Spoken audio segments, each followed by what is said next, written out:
Good morning. Welcome to the Unitarian Universalist Church of Palo Alto, where we come to transform ourselves and each other and the world. It is so good to be together this morning. We have a new justice partner this month, somebody we've been partnering with through several people in the congregation, working with them, but who has never been formally on our roster before. So our liaison is here to tell us more. Kelly. Hello, I'm Kelly Younger from the Interfaith Movement for Human Integrity, and we're an organization that focuses on immigrant justice and against mass incarceration, and we've been working with your congregation over the last year with two of our programs I'd like to tell you about. So the first program is called Nueva Esperanza Accompaniment Teams, and with this program, which Nueva Esperanza means new hope, volunteers get matched with recently arrived immigrants and accompany them their first 6 months here. So what that looks like is that, for example, with your congregation, Karen Skold, Jess Martin, and Barbara Schonborn, thank you, have been matched with an accompanying Gregorio and his daughter Maria over the last few months since they got here from Guatemala. And they've been living in their RV in Mountain View, and thanks to Accompaniment, have been linked to the local clinic, to food banks, and gotten Maria enrolled in school. And they've also been provided with a place to call their own community through these people that are their accompaniment team. Another program that Karen Skold and Christy Iverson are a part of is called Friends Afuera, which means friends on the outside. And with this program, they are matched with an immigrant who is currently in detention, and they write letters back and forth every month. And the volunteer also donates to their commissary so they can get essential items that are not provided for by the detention center, such as soap. And in this way, they really provide them with a sense of dignity and hope by being linked to someone from the outside. So we'd also like to highlight that right now we have an emergency fund that we have put together and is really a lifeline for families like Gregorio that have zero work right now because of COVID-19. And we're also campaigning and have successfully gotten 11 people released from immigrant detention centers for the safety of their health to protect them from COVID-19. But then we also have organized for local congregation to house them in their empty buildings when they get released so that they can self-quarantine before going back to their families. So I wanted to thank you all for your partnership and for choosing us as a justice partner for June. It's definitely an honor, and I hope that you guys might choose to get involved more. I'm going to put more information on your website of how to get involved and to learn more about the work that the volunteers have already been doing. So thank you. Thank you, Kelly. And now, let us begin our service.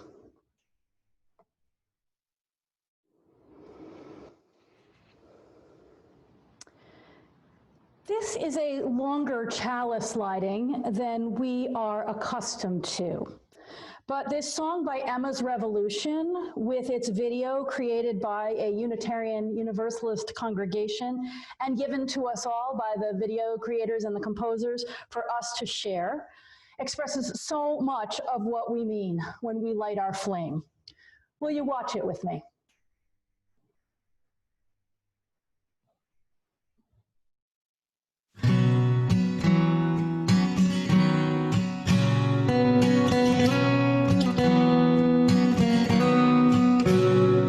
My parents always told me, work hard and stay in school.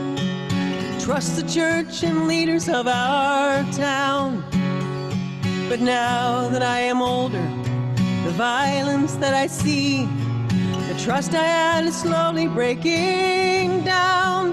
There's a fire in Ferguson tonight. It's not the kind of fire you see and everyone who seeks justice, truth, and dignity.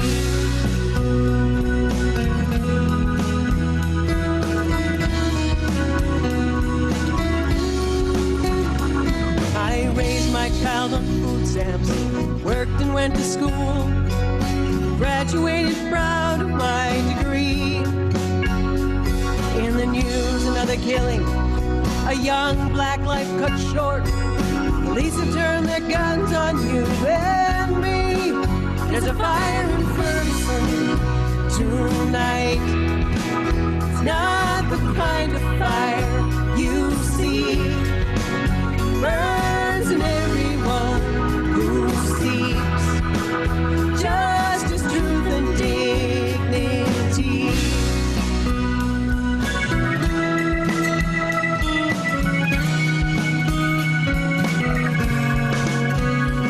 I never learned to protest. I kept my own house clean, did what was expected, and I prayed. I prayed for equal treatment, for opportunity. I will not give my own child's life in trade. There's a fire in Ferguson tonight. It's not the kind of fire you see. It burns in everyone who seeks justice, truth, and dignity. There's a fire tonight all around the world. There's a fire tonight for Michael Brown. There's a fire tonight. Our voices will be heard. You are meant to cut our children down.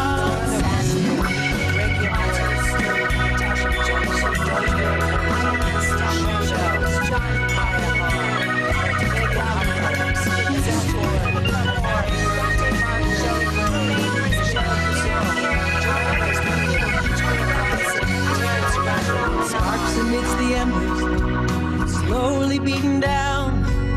Lives extinguished long before they age. Cries of desperation on ears it will not hear, made vivid in the swirling light of rage. There's a fire in Ferguson tonight. Not the kind of fire you see. It burns in everyone who seeks justice, truth, and dignity. There's a fire in Ferguson tonight. There's a fire in Ferguson tonight. There's a fire.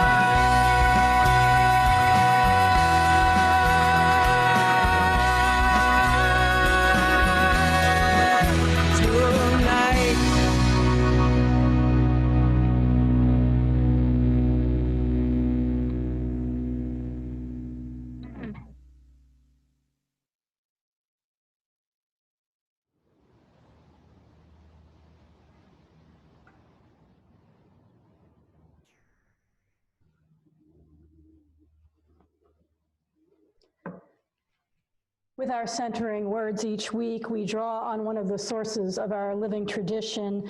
Today's words come from the Hebrew Bible's book of Jeremiah. They dress the wound of my people as though it were not serious. Peace, peace, they say, when there is no peace. Let us follow the sound of the bell into silence and arrive fully in our sacred time.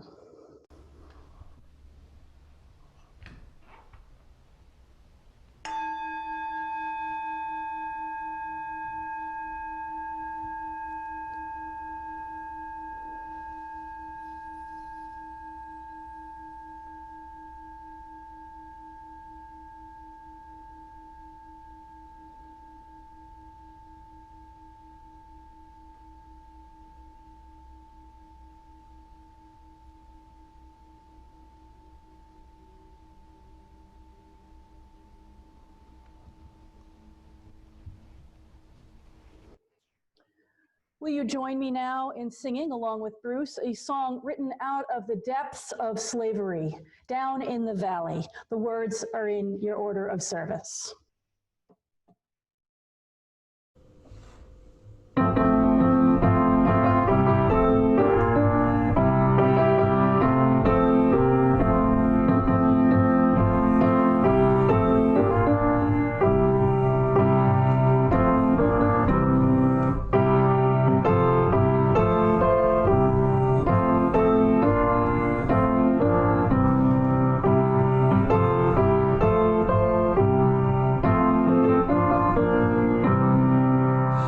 As I went down in the valley to pray, studying about the good old way, when you shall wear the starry crown, good Lord, show me the way. Oh, mourner, let's go down, let's go down, let's go down. Oh, mourner, let's go down, down in the valley to pray. As I went down in the valley to pray, studying about the good old way, when you shall wear the starry crown, good Lord, show me the way. Oh, children, let's go down, let's go down, let's go down. Oh, children, let's go down, down in the valley to pray. As I went down in the valley to pray, studying about the good old way, when you shall wear the starry crown, good Lord, show me the way. By and by we'll all go down, all go down, all go down. By and by we'll all go down, down in the valley to pray. As I went down in the valley to pray, studying about the good old way, when you shall wear the starry crown, good Lord, show me the way.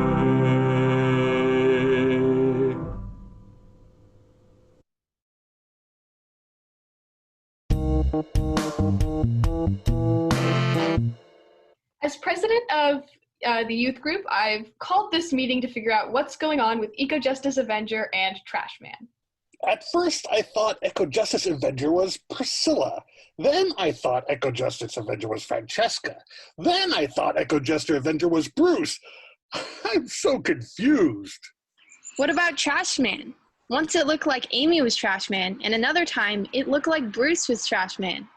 I've also asked Miles and Ella's mom to join us, since she seems to have the superpower of calling Eco-Justice Avenger.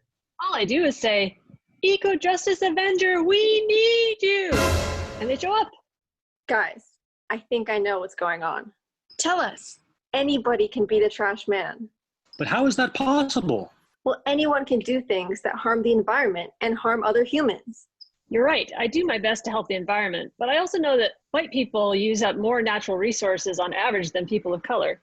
Sometimes I look like trash man to other people. And if you look at the history of the United States, poor people are more likely to suffer from environmental problems than people of middle class, like me. I guess it doesn't take much to turn someone into trash man, like this. Greg, here's some trash. Trash! Trash! I love trash! No, stop it!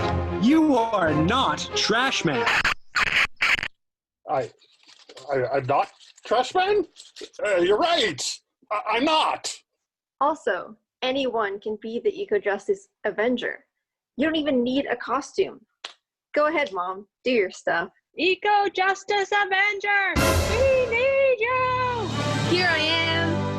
Here I am. Here I am. Here I am. Here I am. See what I mean? Wait, guys, what's going on? Well, apparently anyone can be Eco-Justice Avenger. But you have to be paying attention to what's going on around you. Justice Avenger is coming down the street to save us from danger, global climate change and toxic waste and insect apocalypse and trash that's been misplaced. You know, there is so much we should be celebrating. In addition to all the joys that people have shared, coming up is Juneteenth, the celebration of emancipation and liberation for people of African descent. It is Pride Month, a time to rejoice. And indeed, this uprising against the abuses of police power, all the rising for the lives of people of color, and the fact that it has gone on across the country in hundreds of cities and towns for 2 weeks gives us a great deal to celebrate. And there is so much grief and fear. Our personal losses and our deep concerns for our country. So as we go into our silence, let us pray for people who are rightly afraid for their lives and their freedom. People who, when they are in trouble, dare not call the police, have no place where they are safe. In the words of Jose Antonio Vargas, a journalist, gay, Filipino, undocumented immigrant who has blessed our country with his work and his presence, home is something you shouldn't have to earn. May we make it so. Will you join me in that silence?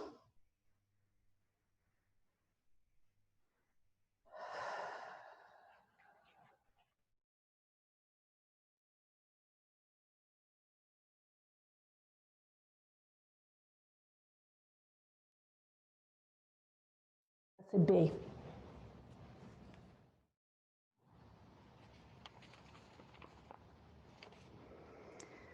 This prayer, a meditation for lives that matter, was written by Unitarian Universalist aspirant to the ministry, Nathaniel E. Hawker, and used with his permission.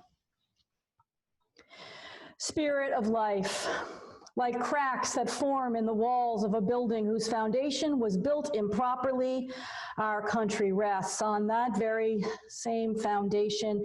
The cracks are wide and deep. We know that the mortar required is one with a consistency of love and truth, acceptance and education. When applied, will yield healing. Guide us in this time of dissonance, this time of urgency. Ignite our hearts to listen to those who are continually unheard. Amplify our voices to convey a message of unity. Spirit of grace, we watched a knee of color taken in silent protest, while the knee of white supremacy crushed innocent life. Spark in us the charge of connection, that we might experience the blaze of relationship. Provide us the tools we need that we may carve a new path forward, away from the life-denying legacy of oppression. Move us from a place of comfort to challenges we never anticipated. Spirit of resistance, lead us to fight for what is right, even when we grow tired or afraid. Remind us of the dream our ancestors had, that one day we will all be free and live safely without the threat of brutality. Give us the courage to speak truth to power and hold our elected officials accountable. Mold their hearts towards compassion and reform. May they abandon winning for justice as we fearlessly proclaim Black Lives Matter. Until streams of justice flow, amen.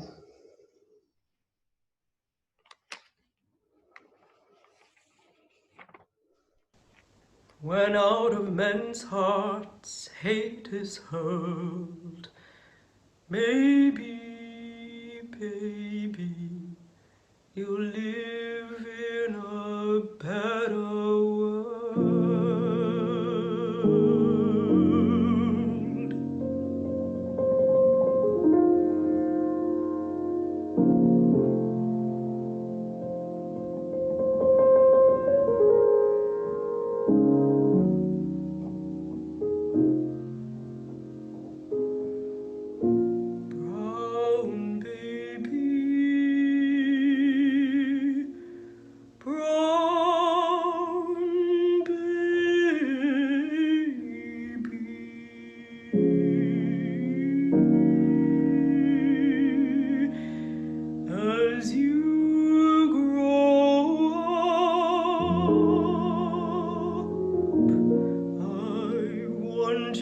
to drink from the plenty cup. I want you to stand up tall and proud, and I want you to speak up clear and loud, brown baby,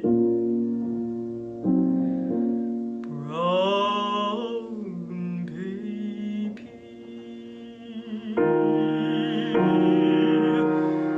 brown baby.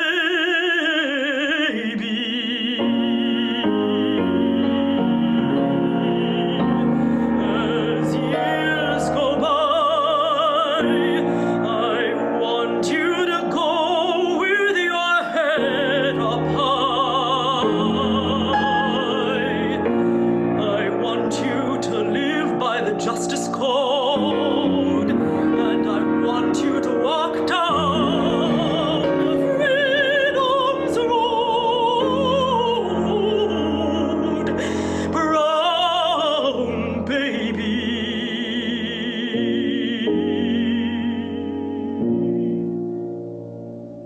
So lie away, sleeping, lie away, sleeping, lie away, sleeping,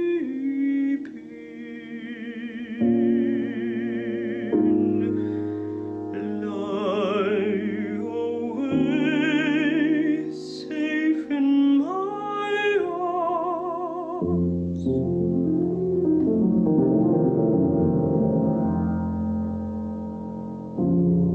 It makes me glad you're gonna have things that I never had,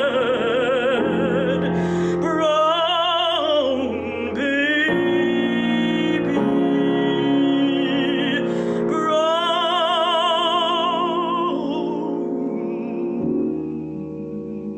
baby,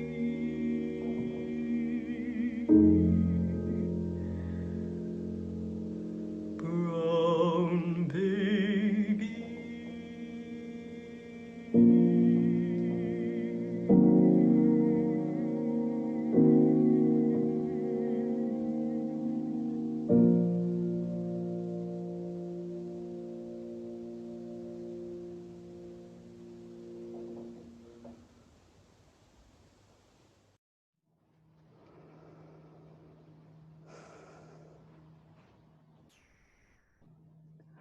Lullabies.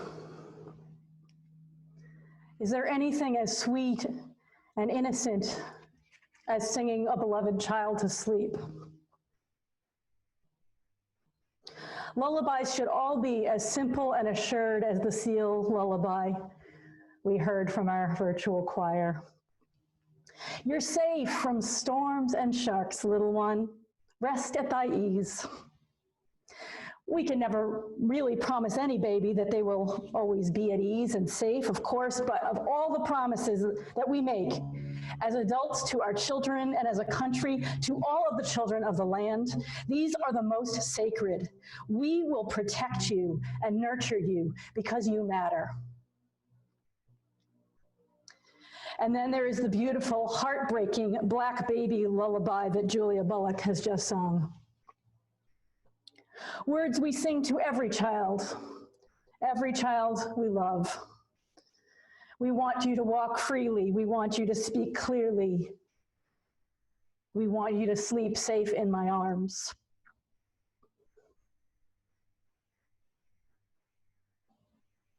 Some of us can only try to imagine the misery, bitterness, and rage of being excluded from this promise, of being told again and again, shown again and again that you and those you love matter less.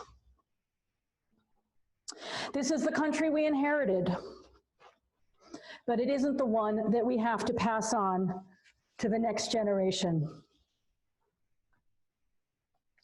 Jeremiah spoke of the wounds of his people.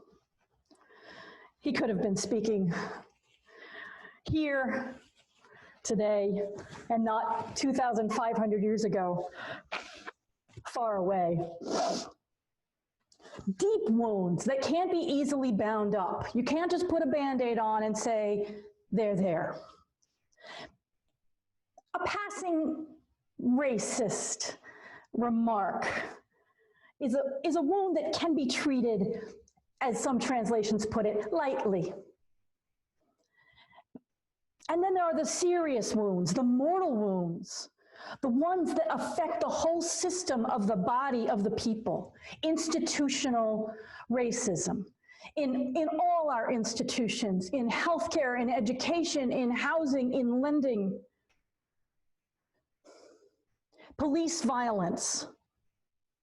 The whole idea deep in the body of our country, of the police as protectors of some people against others, not law-abiding people being protected from criminals, but the rich being protected from the poor, white from the black and brown, European from indigenous, the native-born being protected from the immigrant, the owners being protected from their workers. Over and over in the history of our country, we have cried peace where there is no peace. When I say we, I'm thinking very much of myself. We have aimed for order when the real goal should be justice. We have tried to sing ourselves and our children to sleep, but before the child can sleep sweetly, the bed must be safe. As it was not for Ayanna Stanley Jones, whose picture we saw in the video with Emma's Revolution's music. Ayanna was asleep when police raided her home in Detroit. Had her parents kissed her goodnight and wished her sweet dreams? Had her grandmother sung her a lullaby? Her grandmother was holding her in her arms when Officer Joseph Weekly killed that 7-year-old child. He went free and returned to the force. To such a family, it is an unbearable insult to say, shh, shh, be at peace, when their wounds have not been tended, when all that the so-called justice system has done has been to make them worse. But it's not just the family who can find no peace. That should be true of anyone who valued the life of this little girl, our sister, our child. It's not just the families of Sandra Bland, Breonna Taylor, Eric Garner, Ahmaud Arbery, David McAtee, Miriam Carey, Kiwi Herring, George Floyd, who should be up at night with anguish. It's not just people who look like them and worry that their child, mother, brother, friend, lover will be the next hashtag. It should be all of us. Jim Wallace of Sojourners, the liberal evangelical community, calls racism America's original sin. And of course, before this continent had this country upon it, there was invasion and slaughter of indigenous people by the new Europeans, the kidnapping of enslavement of Africans to build up the Europeans' wealth. Each generation of immigrants of whatever skin tone has been faced with the choice: identify as white or white adjacent, white approved, and join the oppressors, or be identified as a person of color and suffer under racism's thumb. No third way is offered. We have to make one. But first, we have to stop crying peace and acknowledge the war that has been underway since before the United States was founded. The desire of some white people to enslave other people and of other white people to compromise with them to keep them happy at the expense of Black people, indigenous people, and so on, was there from before the beginning. It's the reason for the 3/5 compromise, how to keep slaveholding states on board, how to keep Southern governments at peace with their landowning, slave-holding residents. It's the reason for the Electoral College. It's the reason for a weakened federal government that gives more power to the states when they have wanted to oppress some of their residents. The Civil War is one that has never stopped being fought since it supposedly ended in 1865, and really, it was being fought for a long time before it began in 1861. Maybe those like me who remember the Cold War well will recognize the similarities. That there was a hot war for just a few years there, but all along, the war has been simmering, just under the boil. The analogy holds true with the Cold War between the United States and the Soviet Union for several decades, right to the proxy battlegrounds. The people who suffered a very hot war in Laos and Cambodia and Guatemala and Honduras, in Vietnam and Chile and so many other places. While the two big countries fighting their Cold War were remote. White people may not feel the heat of this war, but Black people do, other people of color do. Original sin, Jim Wallace calls it. Well, Elie Wiesel had helpful words about original sin. From the Jewish tradition, his Jewish take on it is very different than the evangelical idea. In words that live only in my memory, I haven't been able to find exactly where he said this. Wiesel wrote, "We inherited Adam's punishment for his sin. We inherited his punishment, not his sin, not his guilt. We don't inherit the sins of our ancestors. We don't inherit their guilt, but we inherit the consequences. How could we not? And we inherit the responsibility to repair them. Who else? Who else will repair them? We can't undo the past, but we can heal its wounds. Truth and justice, reparation and repentance must come before reconciliation. Otherwise, we are just sticking a flimsy bandage onto a gaping wound and preaching to people that they should be healed and be at peace when nothing has changed. There's various translations of that passage from Jeremiah. One of my favorites is a mortal wound. A mortal wound, a sickness unto death, something that will kill you if it's not healed properly. Now imagine that you simply put a bandage over a mortal wound. You cover it up, you make it look neater, hide what's really going on. But the truth cannot be concealed forever. The body knows when it's infected, when it's festering, when it's dying. And no number of healing words will give that body peace. You have to apply real medicine. Think of when you're deeply hurt, when something has happened to outrage you, when you're the victim of unfairness, injustice, and someone says to you, "Shh, it's okay, it's okay." Does that calm you down? No. You can find healing eventually, you can find peace, but not if your pain is never acknowledged. That just deepens the wound. To just say, let's all get along, to say, that's in the past, let's move on. Why are people stuck there in things that happened 20 years ago, 60 years ago, 200 years ago? To just say that, that's magical thinking. And we've had quite enough of that. The current resident of the White House might be the champion magical thinker among all who have held that position, but when it comes to the original sin of racism, he is just one in a long line of leaders, mostly white, who have tried to have peace without justice.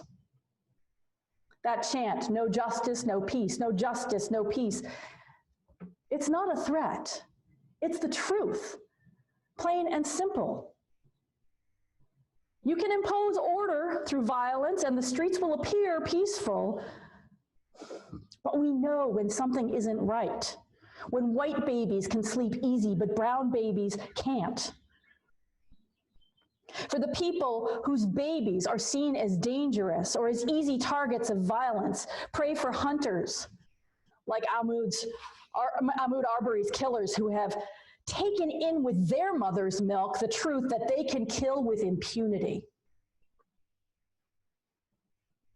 For those of us whose babies are treasured by this country, even when they're grown up, even when they're carrying a hammer or marching into the State House with an AR-15 slung over their shoulder, we can make it easier for ourselves by not getting too close to anyone who might be targeted by the police, hide our eyes from the truth, bandaging them over, deny that we care, deny that we're kin, that all babies are our babies too, the black and brown babies, the immigrant babies sleeping in cages or left in limbo when their parents' visas expire, the indigenous babies shunted onto reservations and into boarding schools. We can deny that we love them and want them to inherit the world. But we can't do that and keep our souls whole. To do that is to do to our souls what a blade or a bullet does to the body. In 1858, then state senator from Illinois, Abraham Lincoln, quoted the Bible to his fellow conventioneers at the gathering of the new anti-slavery Republican Party. He said, "A house divided against itself cannot stand." He meant the nation, and he was right, and is still right. It also applies to every soul. We can't have one part of ourselves that affirms our kinship with all, while another part of ourselves denies the suffering of some of our kin, and the injustice that says that some lives matter more than others. We can hide one half of ourselves from the other, but a soul split in two still suffers. Its wounds are infected, and they will be fatal. Here's what Lincoln said in fuller measure. "A house divided against itself cannot stand. I believe this government cannot endure permanently half slave and half free. I do not expect the Union to be dissolved. I do not expect the house to fall, but I do expect it will cease to be divided. It will become all one thing or all the other." In that he was wrong. The Union dissolved and the house fell, but it was propped back up. Did it become all one thing or all the other? And if so, which one? I am very much afraid that we are one thing. We did decide between the full humanity of people of color or against it. And we decided against it. Why do I say that? When there has been progress, and it's true, in many ways there has been progress. It's because I hear that overly eager cry, "Peace, peace," when I can see, when people are telling us all the time, showing us, if we will but look, there is no peace. So the end of the Civil War came, that terrible, bloody conflict.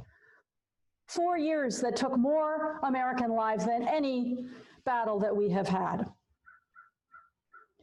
The Civil War ended and people said, peace, there's peace now.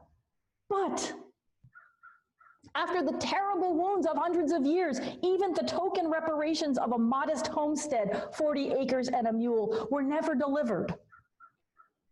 Slavery was quickly replaced by chain gangs, with trumped-up laws allowing the legal re-enslavement of free people for crimes like loitering, also known as being black in public. Reconstruction was supposed to build a new society, and in many ways it was succeeding, but the Democratic Party hated it, and the Republican Party cut a deal with them, and that was the end of it.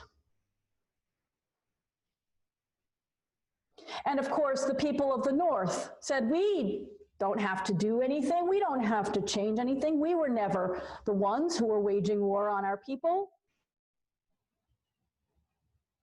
And yet, discrimination, persistent bigotry persisted there as well. Closer to our own time, the civil rights movement had its victories, and people cried peace. No, there was still no peace because the wounds had not been healed. We can't have affirmative action. We've pulled the knife out of the wound. Isn't that enough for you? And workarounds of school desegregation and subtler forms of discrimination in housing and hiring just kept sprinkling salt in the wounds that remained. And then, an amazing night, the election of Barack Obama, a person of color, a black man, president of this country. I didn't think it was going to happen in my lifetime. And so there were these cries, peace, peace. But however wonderful it is, prominent, even powerful people of color are not enough to heal the wounds and bring real peace.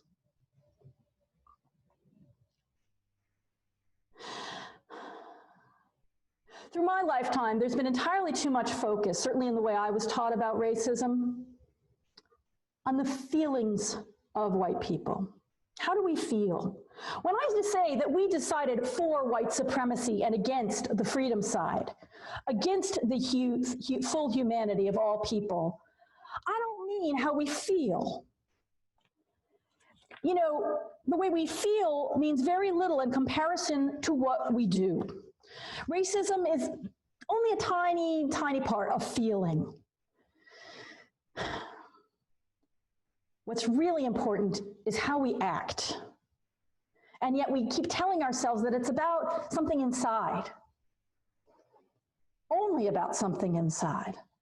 And that's how Amy Cooper could apologize to Christian Cooper in Central Park's Ramble for using the racism of the police as a bludgeon against him. And still say, I'm not a racist. As if what matters is what she says in her own mind. If our feelings are divided from our actions, our house cannot stand. And we, those who wear this privilege of white skin, we have lied to ourselves for too long, not taken notice of the difference between what we feel and what we do. What we feel and we allow others to do in our name, with our money.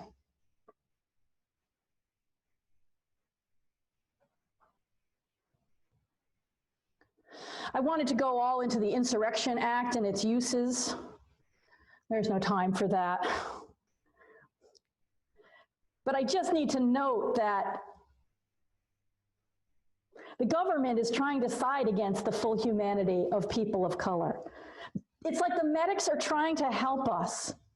They're coming out into the streets to save us from that gaping wound in these protests, in this surge of a cry for justice.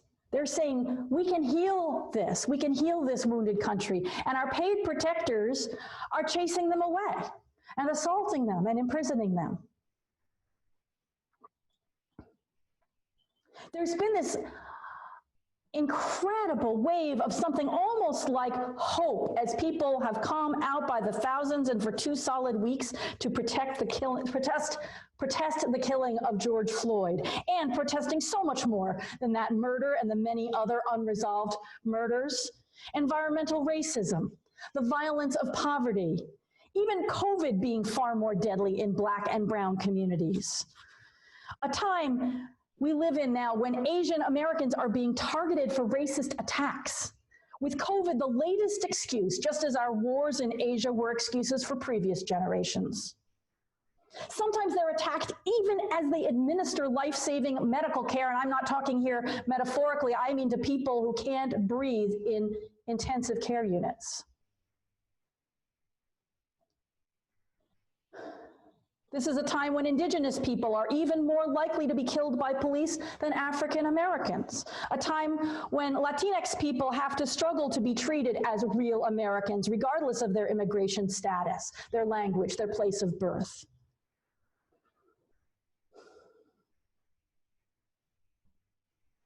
There are so many ways to take action.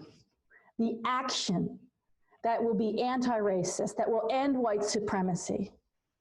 And they don't involve leaving your house, because that's an understandable concern. Sometimes I think we lack imagination. We can't think of another way. And I'm glad that people who feel they can do it safely are going into the streets. I'm worried about some others, but I want to say there's lots and lots of other things you can do. So don't let not being able to go to a protest be an excuse. Several of these actions are listed on the Solidarity with Black Lives page linked from your order of service. There are lists and lists. Some people find it empowering to look at a list of 75 things white people can do to end racism. Some people find that overwhelming and say, tell me one. Put your shoulder to the wheel wherever it finds you. If you're responsible for hiring in your job, learn about implicit bias and how you can counter it in yourself. If your taxes pay for policing, learn about policing and alternative ways to protect people and their rights. So that if you are, heaven forbid, frightened and in trouble for good reason, you'll maybe have a better alternative than calling police who don't value Black lives. If you are given extra power by the injustices of your inheritance, wield that power and demand to speak to the manager of systemic racism. Meet with the police chief and the city council and insist they follow the best practices laid out by organizations like Campaign Zero. Join actions such as several district attorneys' proposal here in California that they, the public prosecutors, be banned from accepting money from police unions. Call your DA. Say either thank you or get on board. Say, what can I do to help push this along? I'm just listing a few things. But through all of it, above all, I'm speaking here to my kindred white people. Allow yourself to be quiet, to listen to and learn from and be accountable to and be led by the people most affected. The ones of whom Audre Lorde said, "We were never meant to survive."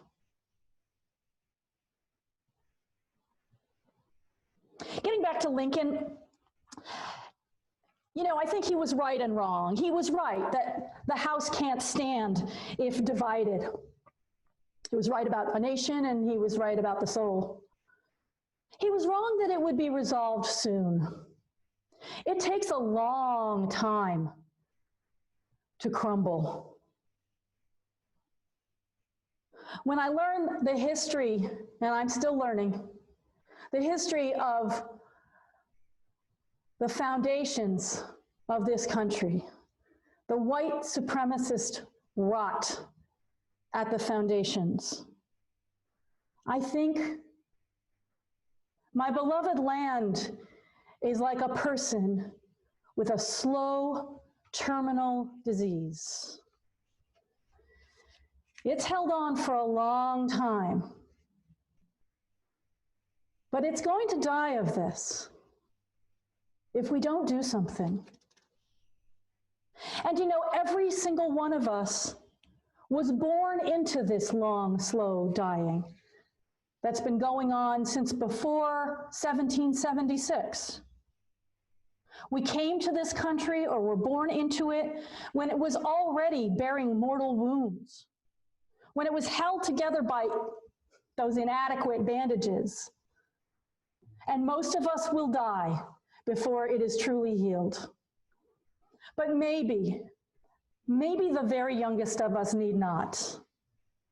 Maybe they will have some days in a country that bears its scars proudly because it has truly healed its wounds. But there's only one way that that is going to happen. And it is up to each one of us. Blessings.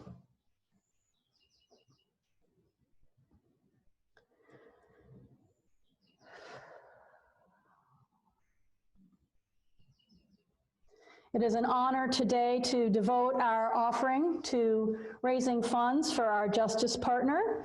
We heard about the wonderful work of the Interfaith Movement for Human Integrity from Kelly Younger earlier. So please follow the QR code or link from the chat, or use Give Lively. And if you do need to send funds today to any other cause at UUCPA besides the Justice Partner, make sure that you've noted that through the memo box or the Give Lively choice. They're a wonderful organization. Please give generously.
Italics, if you're familiar with the song, go ahead and sing the echoes. You'll hear them in Bruce's piano.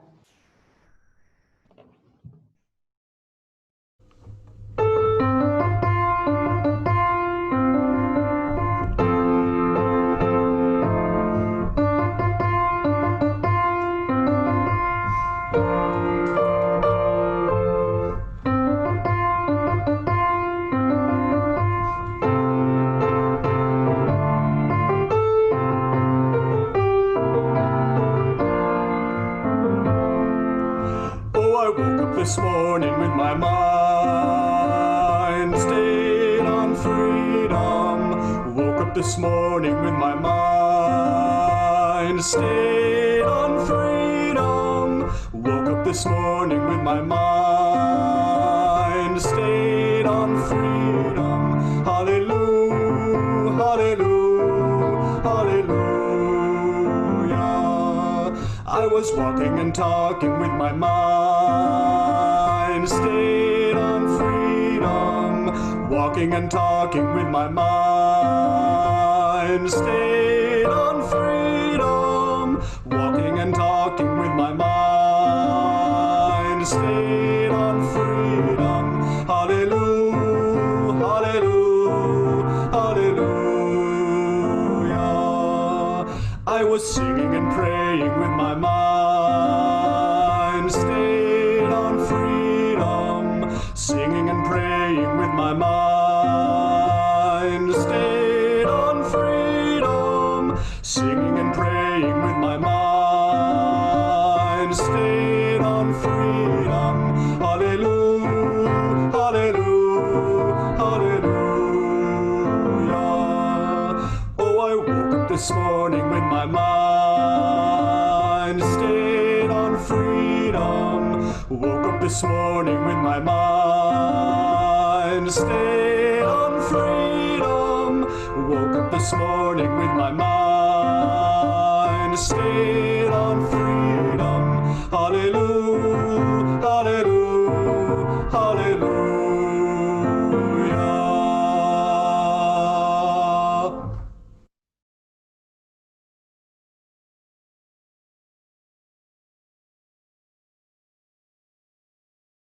Have been waiting for.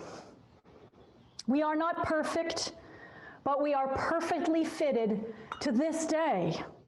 We are not without faults, but we can be honest to face our past as we chart a new future. We are the ones we have been waiting for. May we be bold and courageous to chart that new future. May we have faith in a future that is not known. We are the ones we have been waiting for.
you join me now by turning your audio on and your video on so we can see one another, and we'll say our benediction together. Go out into the world in peace. Be of good courage. Hold fast to what is good. No one for evil. Strive for evil. Support the weak. Help the suffering. Peace and beauty. Love with word and deed. Honor all.